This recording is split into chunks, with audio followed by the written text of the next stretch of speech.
Good. Welcome, everybody, to another edition of the Winner's Circle Sports Betting Podcast. It's Wednesday, June the 28th, and you are watching our podcast on the Winner's Circle Sports Betting channel, powered by GamblersWorld.com.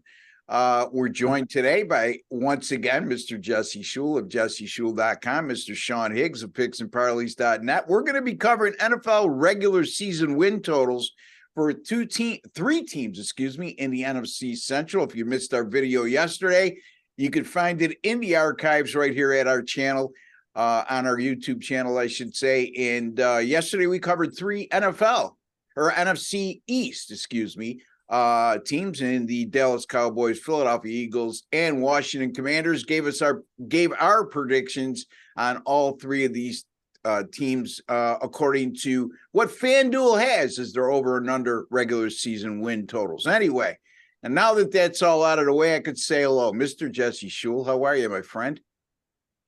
Not bad, Ross. Not much has changed since yesterday when I spoke to you, but the weather. Okay. And Sean, how's the weather your way? Probably really hot, huh? Yeah, it's going to be probably high 90s, close to 100 again down here. It's all right. It's not bad. Not really humid. So I find it here, like rainy season when it's more humid. Like I don't mind the heat. Like we're like, oh, Vegas, it's so hot. Like I don't mind 100 degrees. Even as a fat guy, I'm like, all right, it's all right. It's it's just heat. It's fine. Yeah. I don't mind 100's fine. It's summertime.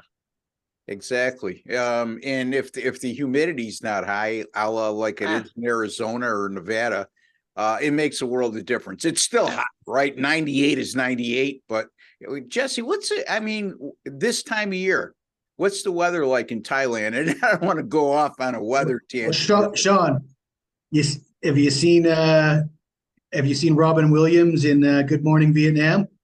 It's like a rainforest. He gives a pretty good weather report. It's hot and it's wet. You guys don't remember that scene? No. That's all it is. It's rainy over there, like tropical, like just. It's a rainforest. It's jungle. It's hot and it's extremely humid. By the time you get out of the shower, you toweled off. You get a fresh T-shirt on. You're it's wet. Dripping in sweat. So it's soaking wet. Wow. How is do you get monsoons there like they do in Vietnam? Yeah, you get raindrops that are so big they hurt when they hit your face. Really? Wow. It's like somebody drops a wall of water. It starts to rain and you can't see 2 feet in front of you. Like it's that bad. Just so everybody knows, Jesse does not live in a jungle. He's just describing the geographical area around him. He's got a 150-foot antenna out of his tent. He's got a little he swings bamboo shack. Yeah. Instead of driving a car, he swings from vine to vine. Anyway, all right, we're going to be covering, like I alluded to, the NFC Central. Jesse's going to be looking at the Chicago Bears, Sean, the Minnesota Vikings, and myself, I'm going to be looking at the Lions, and, we'll be covering all four teams in this division. I'll be covering the extra NFC Central team later on this week. And if you missed yesterday, we didn't include the New York Giants, but I'll be covering that on Thursday with Mr. Doug Upstone. So just keeping you abreast of what's going on. Don't forget, folks, if you have not subscribed to our YouTube channel, take a second to do so. It costs you absolutely nothing. We reached the 9,700 mark this morning. So very, very encouraging for all of us. And looking to get to 10,000 before football season, guys. And I think we can accomplish that as long as we could keep putting out very good material here, which I'm sure we will. All right, let's get to our picks and analysis. We'll start with Sean. The Minnesota Vikings, who went 13-4 last year. Very deceiving 13-4. Yeah, very deceiving 13-4. Right now, over and under is 8. The over is 8.5 at odds of -142, and the under plus 116 for the Minnesota Vikings. Again, that number is 8.5. Sean, take it away. Before I saw this yesterday on Twitter, and this was after I had already looked into the Vikings, and Superbook put out their entire card of lines for the entire season, all games. And they had these guys underdogs in 9 games, and they were picked to 3 points in 12 of them. If that doesn't scream an 8.5 season win total, I don't know what does, because that is exactly what this team. Yeah, 13-4 last year looks super. How about these guys a perfect 11-0 in 1 possession games and 5-0 in 3 points or less possession games? Like, talk about everything going right. Well, just based on that alone, I'm going under this total. It's kind of like Dallas yesterday. You have these over numbers that are inflated. This team, all right, you got a new defensive coordinator in there. I know, like, can we be fine? But where's this offense? Cook, they're trying to get rid of. Thielen's gone, cutting, replacing. It's just an older team. Cousins is how he is, right? We all know about him. Oh, primetime Cousins, he's terrible. It is just a team that's, as much as I'm a Cowboy fan, scream underachiever, this team is just as, at least they could throw in a 13-4 year and give them their fans false hope. I cannot. I look at some of their now in conference is one thing. You got the Bears. I think are not going to be that good, but I'm high on Green Bay. I think they're losing both to Green Bay. I think they probably lose both to Detroit, even though I'm not on that bandwagon. Starting their season, Tampa, which everybody's giving them like their garbage with Baker. Okay, I understand. Still, they shouldn't be a touchdown favorite. Philly, Chargers, Carolina, Kansas City, at Chicago, which, again, I don't think Chicago is good. San Fran, they could have one win just to start the season in the first 2 months. I'm going, no thank you. No thank you on this team. I think they are, what are they, better than Chicago, but otherwise, I'm just taking the under here. Yeah. And again, simple. You go 11-0 in close games, and you're in 12 of these games. Basically, they're pick'ems. Basically, they're 9 of them are dogs, and 12 are pick to threes. Way too. That's the entire schedule that they're in. Basically, toss-up kind of games. You're not going 11-0 in toss-ups again. It's not happening. Under. All right, Minnesota Vikings under 8.5 wins at money line odds of +116. He loves those plus monies, Mr. Higgs. I agree with him. I mean, really, 9 games dogs, 12 of them picked to 3. That's the entire schedule, basically. Yeah. That they're favored in a couple games. I mean, they got the Tampa Bay game. Where else are they big? They're not. And you go undefeated last year in that spot. That's off that alone. I was going under based on the pure luck factor. You're not getting that 2 years in a row.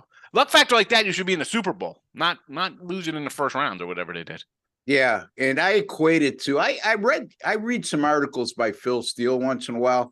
I got a lot of respect for his thought process when it comes to handicapping football, and his specialty, of course, is college football. And what he likes to do is take a look at teams that benefited from a huge turnover differential, turnover differential the year before, and say, you're not going to be that lucky 2 years in a row on most occasions. And same thing here with Minnesota.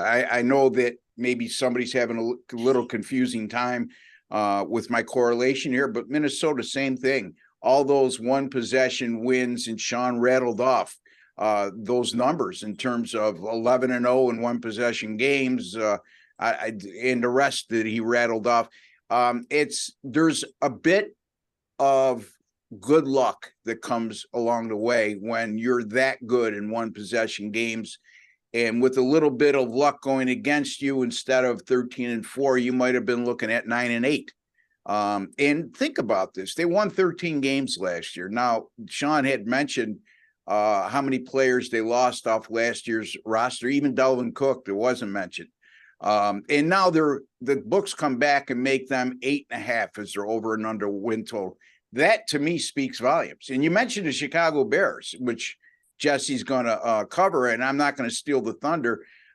When you look at the fact that the Bears are over and under 7.5 and the Vikings are over and under 8.5, Sean, it's the disparity between those two teams in the book's eyes isn't very much. So nope. Let's get Jesse's thoughts on this, on the Minnesota. I agree with both of you. Of course, we should see regression after last year's, like Sean said, 11-0 in one possession games. But I sort of see it as a fair number. I mean, I think there's a good chance this team wins 8 or 9 games. So pick your poison there. What I want to ask you, though, is So they go 11-0 in one possession games, and you expect regression. You only expect to win 5 or 6 of those games. So do you then expect them to win 5 or 6 of those games this year? Or do you expect them to go 0-11? I'm not sure the fact that they went 11-0 last year means they don't still win half of those one possession games this year. Yeah, that's the extent of my thoughts. Yeah, and it makes a lot of sense. I mean, you never want to think that a team's going to go from 11-0 in one possession games to 0-11 in one possession games, and basically. But even if you split those out with those one possession games, and even a 3-point or less games than those field goal kind of contests, perfect 5-0, you're going to lose a couple of those. Yeah. So even if you take away a couple of those wins, you're still barely getting to 9, I think. Yeah, well, I mean, look, they got one game they're favored more than 4 points this year. That's it. Opening day. That's the only team they're kind of favored over. Everything else is 3 or 3.5s. Circle around. Oh, they're a big dog to Kansas City, probably. That's basically exactly what I'm saying, Sean. Is I expect them to be right in the neighborhood, right? Yeah. They're going to come up a half a game short, or they're going to go over by a half a game based on. Let's be honest. Most times that's how the majority of teams are. You have some that kind of sail over, and they're just surprised. They're like, "Wow, look at this! Who saw this coming?" Yeah. Everybody else, the lines usually come into play like it's all right. They got that right. Here you go. Yeah. Yeah. And that's why I use Phil Steele's correlation to turnovers in college football, because there's again, we're looking at a degree of luck that a team had, as opposed to records are deceiving sometimes, and you have to look inside the numbers to determine that. And when you're that good in one possession games, or that good in a plus margin and turnovers over a course of a season, it usually either levels off or takes a big regression the year after. Anyway, Chicago, Jesse, speaking of the Bears, I mean, would they win 3 or 4 games last year? 4-13, I believe they were. 3-14 last year. Right, 3-14, and here they are at 7.5 as their over and under win total. Again, the Bears over 7.5 at money line odds of -112, under 7.5 at money line odds of +100. That's they're not looking. The books don't think the Bears are going to regress this year. Actually, they think they're going to be a somewhat respectable and competitive team. So what do you think is the most important thing? I can almost hear like a Ross on my shoulder going, they won 3 games last year. The line's 7.5. I think the books are trying to tell you something, Jesse. Well, we'll see about that. So they were 3-14 last year. They had the worst offensive line by projection coming into last year. I got good news for you, Bears fans. You're moving up in the world. There's one team that has a worse projected offensive line, and that's the Seattle Seahawks. But not a lot of improvement on the O-line for the Bears, according to Pro Football Focus. 3rd year for Justin Fields. He's thrown almost as many picks as he has touchdowns, 24 touchdowns, 21 picks in his career. I'm not a big believer in Fields, especially behind that offensive line. And then you look at their quarterback situation as a whole. I mean, Fields has been hurt a couple times in his career already. He's not a guy that you can count on starting all 17 games, especially the way he plays, the style of play, and playing behind that offensive line. And then you go to the second string guy, PJ Walker, who was playing, what was he playing in the XFL or the USFL or something? He's not, I don't think this guy's a bona fide NFL starter. And then another name that kind of is synonymous with like a laughing stock of NFL quarterbacks, Nate Peterman. You're not going anywhere with him. But again, like I said about Washington, I would expect to see Peterman at some point this year. I really don't like the Bears. They have an easy schedule. Their strength of schedule is pretty favorable. But I just don't see the talent. They don't have that much skill in the running back, receiving position. Fields, again, you can't expect to win games with one of the worst offensive lines in football. 7.5 is a big number for me. They're calling for a lot of improvement, and I'm just not seeing it. Yeah. So Jesse's going Chicago Bears under 7.5 regular season wins at money line odds of +108. So both gentlemen like the unders on the Vikings and the Bears, and both at plus money. And I can't disagree with him. You know, I often said about Lamar Jackson that what he's doing is unsustainable when he had that MVP year. And I say that just because, Jesse, you hit it right on the nose, the style of play at a quarterback.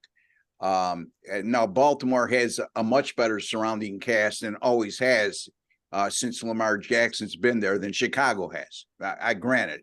But the bottom line is when you get a quarterback like Justin Fields, who tends to, if he doesn't see his first two options open, just look to run, eventually at the NFL level, you're going to get lit up and you're going to miss some games. And we've seen that happen already, as opposed to a drop back or a pro style quarterback who is going to get rid of the ball and check down and look for his third and four options before he decides to take off, even if he could. So, yeah, I agree with that assessment wholly. I find it a little bit just a red flag goes up just because of that guy over Jesse's shoulder, Ross. When I see a team win 3 games, and then the next year they're over and under regular season win total is 7.5. But everything Jesse says, Sean, makes sense to me.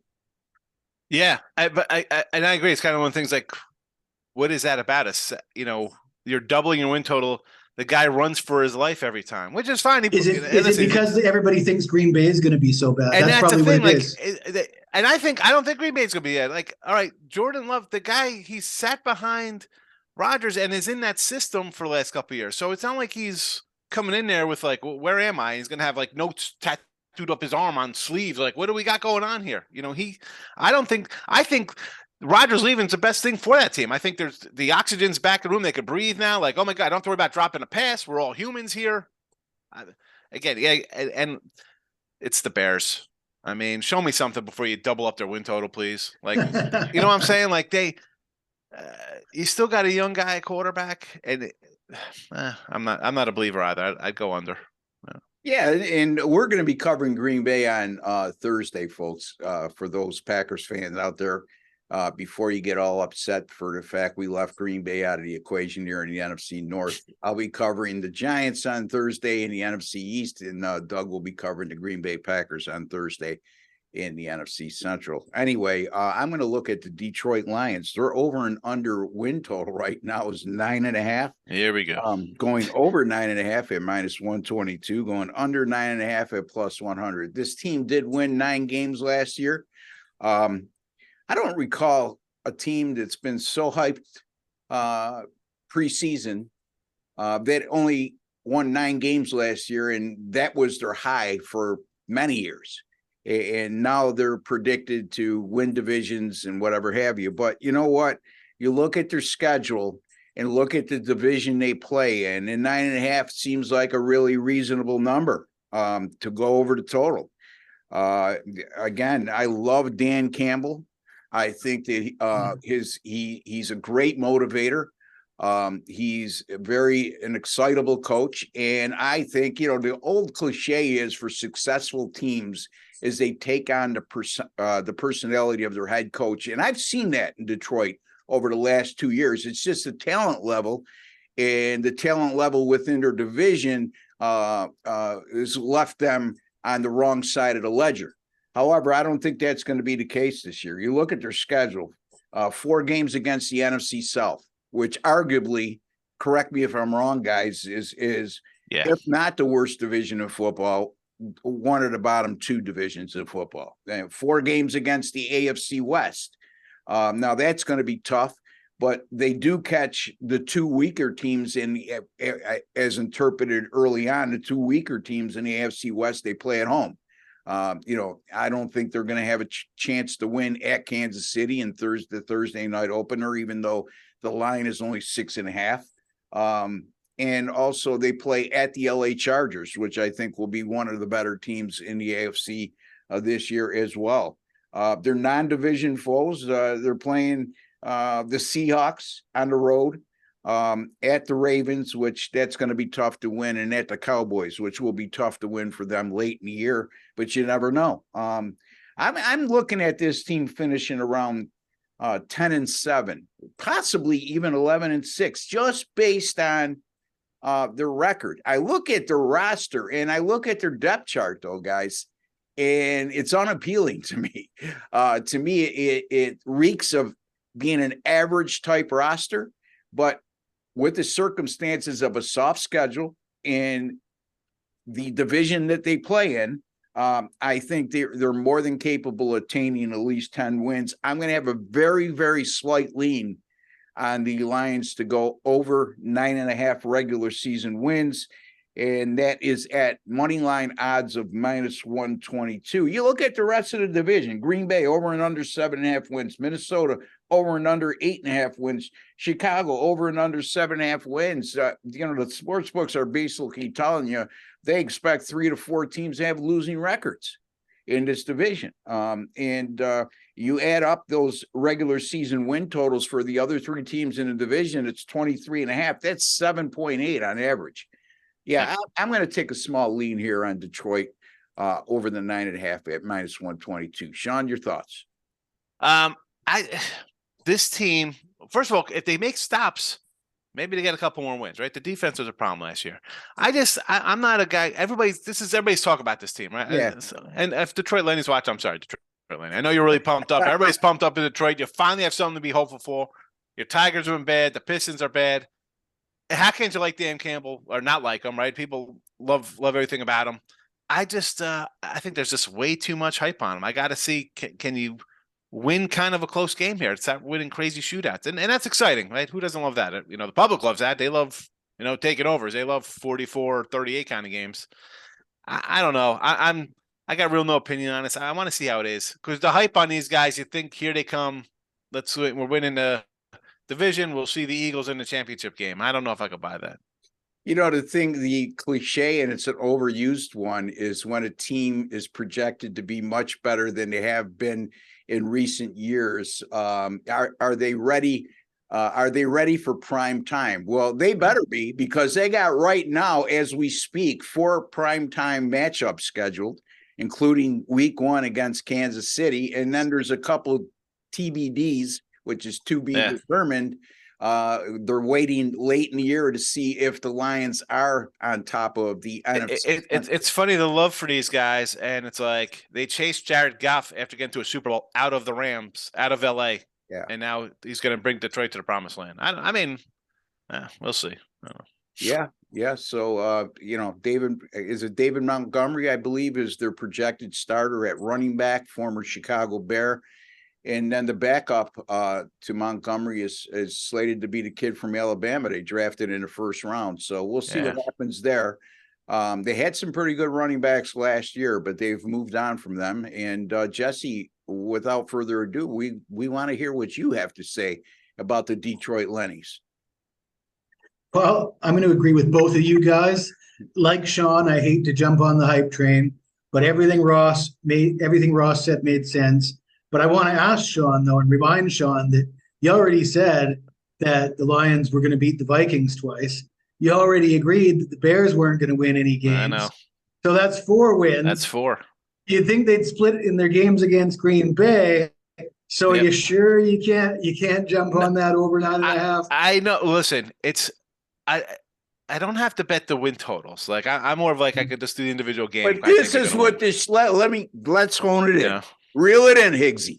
Regular win total. Yeah, but it's like, just because I don't think, because it's, again, I'm set as much as we tell people, like, you got to change your mindset on things. Like, you can't just think it's going to be over, or the big fave wins, or this and that.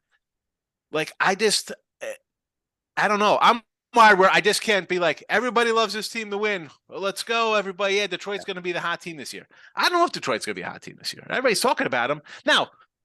Opening day, I like the under. I like 6.5 because I think it's, wow, Kansas City just got win by a touchdown. I hear everybody just saying that. Oh, it's Mahomes by a touchdown. They can't cover. But then you have so much love on Detroit where I'm like, I can't bet that because that's going to be a huge public though. You know what I'm saying? So yeah. Should they? And I can give you a betting angle on the home team in the first Thursday night game of the year has been a huge successful play. And that goes in tune with whoever the defending Super Bowl champion is. But we'll see. I mean, trends are meant to be broken, and we'll see what happens there. But good point, Sean. Yeah, sometimes you just got to take it individual game wise. We like to pick on you, buddy. If you haven't noticed that already, but that's a good, because people will say like, "Well, you think, because again, should they sweep the Bears? Yeah. Should they sweep the Minnesota? I think they should. I mean, I'm not high on Minnesota, right? So that's 4. You split with Green Bay. That's 5. You have Atlanta on the schedule. I'm kind of high on Atlanta because I think their coach is on the hot seat. They got a lot of things to do, but you should beat Atlanta at home. You should beat Carolina at home. You should beat Vegas at home. I mean, now we're at 8 or 9 wins already, right? I mean, that's. Right. I mean, look, I had them going 4-2 in the division. You guys have them at 5-1, and I still pick it over. In the AFC West, the 2 home games against the AFC West against Denver and the Raiders, very winnable games. I got to say they're going 2-2 there. The NFC South. I say they split because, Payton's, coaching upgrade for Vegas coach. I don't really love that much. So. Yeah, well, I'm saying 2-2. Split.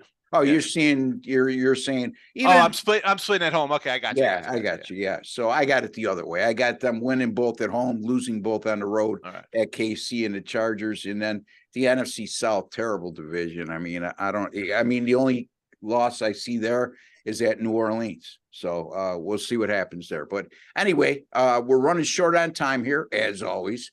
And Mr. Schule, tell the folks what you got going on over at jesseschule.com. Well, I got an afternoon baseball game going on today. I got a 5-star CFL play coming up on Monday. I do have a play on the Friday night game, CFL.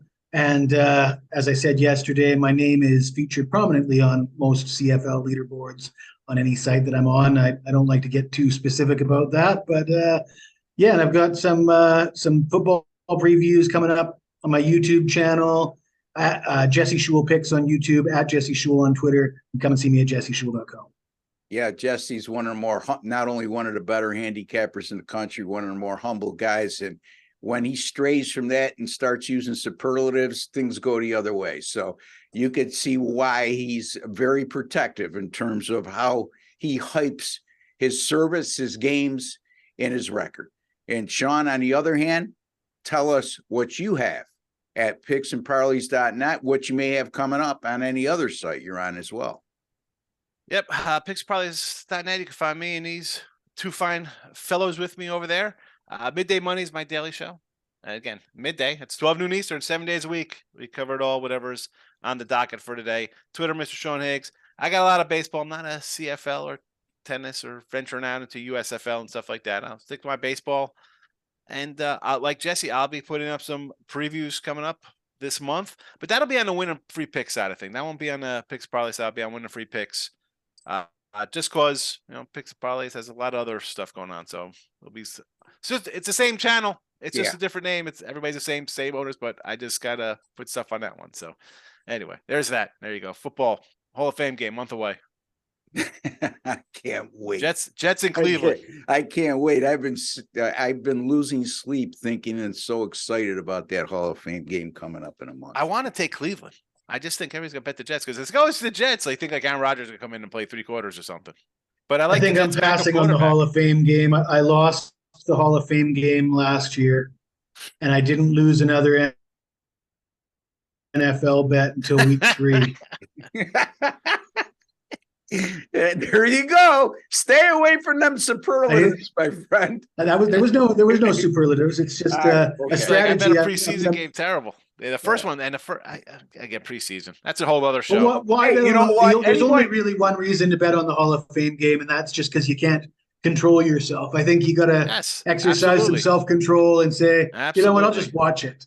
There is a method to my madness when I do the NFL preseason because I handicap it extremely different than I do regular season action, and my record is really good in the NFL preseason, and I know these 2 gentlemen look at it the same way. So anybody who tells you that you can't make money in the NFL preseason is a liar. Doesn't want to put into work, doesn't want to put into research. And if you're in that category, maybe you should pay one of us because we do pretty well with that. You could find me over at rbwins.com. That's rbwins.com. That's where all my premium paid selections are. Again, I went over this yesterday. My NFL picks in the month of September since 2010. I said 65% yesterday. I was wrong. It's 64%. My apologies for that. I don't. Yeah. Yeah, exactly. You know me. Anyway, Jesse, his daily videos too, as well, folks, over at gamblersworld.com. You could find him on a daily basis, does a terrific job. And he usually, on most occasions, covers stuff that he doesn't cover on this show. So you want to tune in there.